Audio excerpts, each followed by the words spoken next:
This is columns part 5. Back in our calculus lesson we derived the formulas for the structural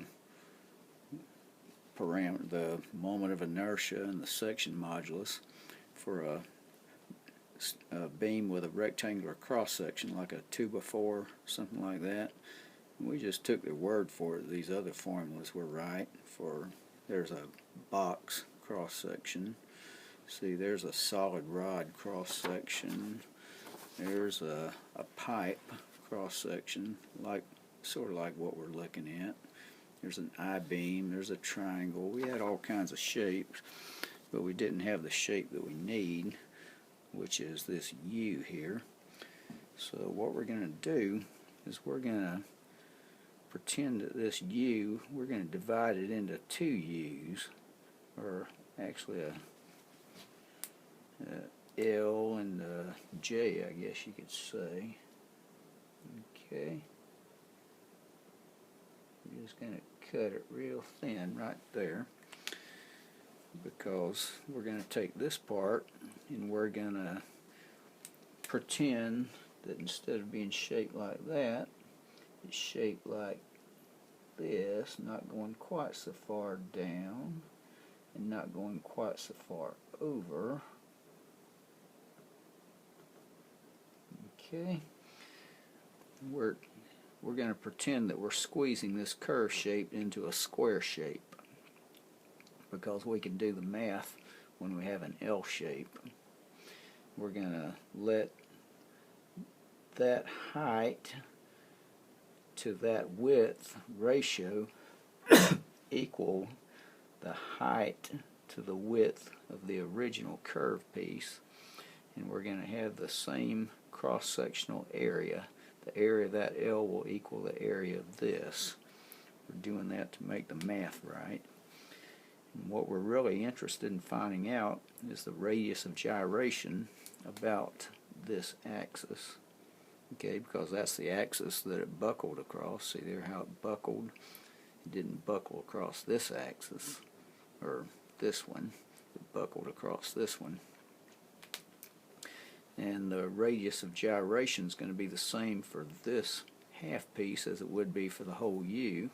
Remember the formula? Radius of gyration, K or R, whatever it was, it's equal to the square root of I over A. Well, the moment of inertia, I, is going to be twice as much for this whole U as it is for just half of it, either half. And the area is going to be twice as much for the whole U as it will for either half. So the radius of gyration is going to be the same whether you're talking about the square root of moment of inertia over area, or half of moment of inertia over half of area, or twice moment of inertia over twice area. You're still going to get the same number here. The radius of gyration is still going to be the same old distance above our centroid line. Let's look at the left half of this U, this curved L. Okay, it's 3/8 inch high, just like it was back when it was a U. It was 7/16 inch across the top of the U, so now it's 7/32 of an inch across from there to there. Okay, this is actually a little stronger in its curved shape than our square shape is going to be. But we're doing this so we can do the math. Okay, if we were to hammer this curved L out flat so it looks like this, it would be 0.46 inches long. Remember, a page or two ago we determined that this distance along here, the average between the inside and the outside, was 0.921875 inches. So if we take that and divide it by 2, we have this. That'd be the length from there to there if it were hammered out flat. So that's what its area would be, that by the thickness of it. Thickness is the same as it was back when it was a U. The area of our half U, or curved L, is going to be half of what the area of the U was. A while ago we determined that the area of the whole piece was 0.038. square inches. So that divided by 2 is 0.019 square inches. And that's what you get when you multiply that length by that thickness. Okay, but we can't say that the length of our vertical side of our angle piece here plus the length of our horizontal part equals that, because we have this little square right here in the corner. It's part of the vertical and part of the horizontal. But what we can say is that we'll call this Y. Okay, Y goes from there to the bottom of our square piece, not all the way to the bottom of our curved piece. Okay, what we can say, and we'll call this X from there to there. X isn't quite as much as it is from there to this curved one, because we squeezed this square and it got a little shorter and a little narrower. But what we can say, let me go ahead and stop this and write it out.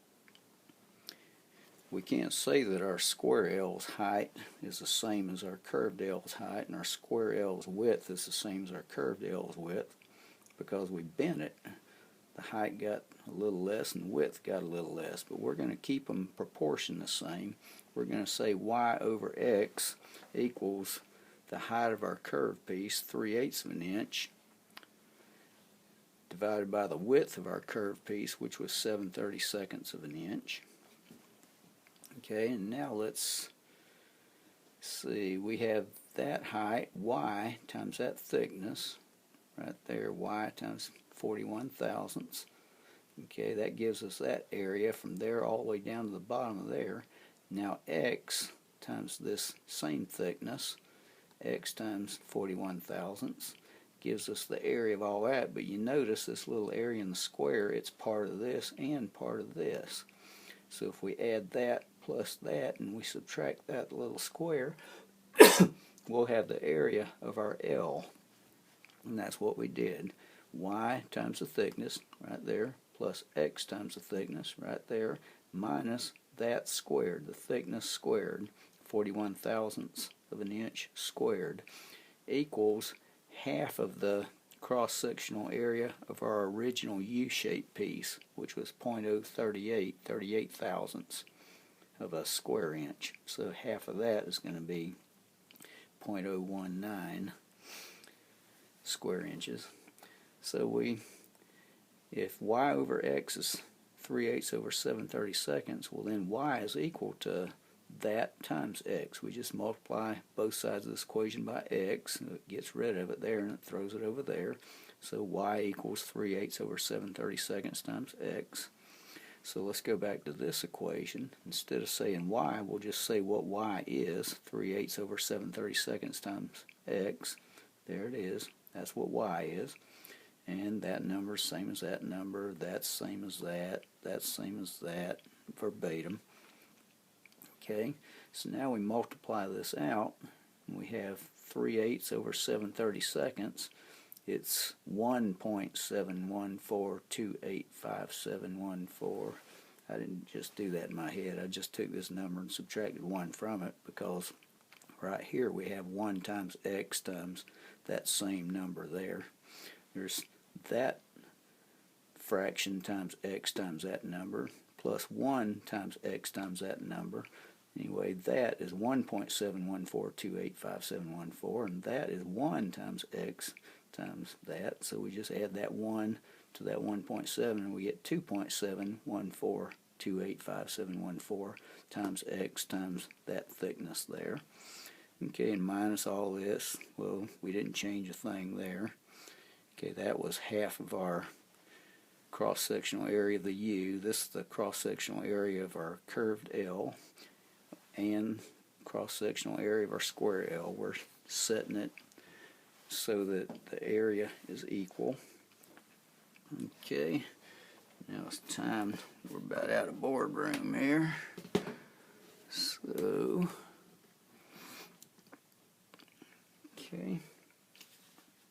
So x was, yeah, okay, our that 2.7 that we had on page a while ago times x times 41 thousandths minus that squared equals that.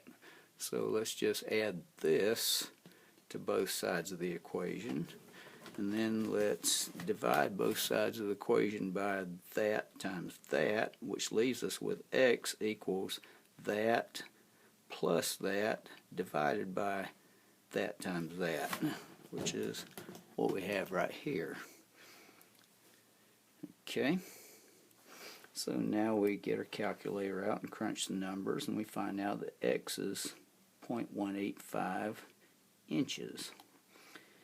And y, remember that, y to x was 3/8 over 7/32, so y is 3/8 over 7/32 times x, and we know what x is now, so we just plug it in for x and multiply it by that, and that tells us what y is.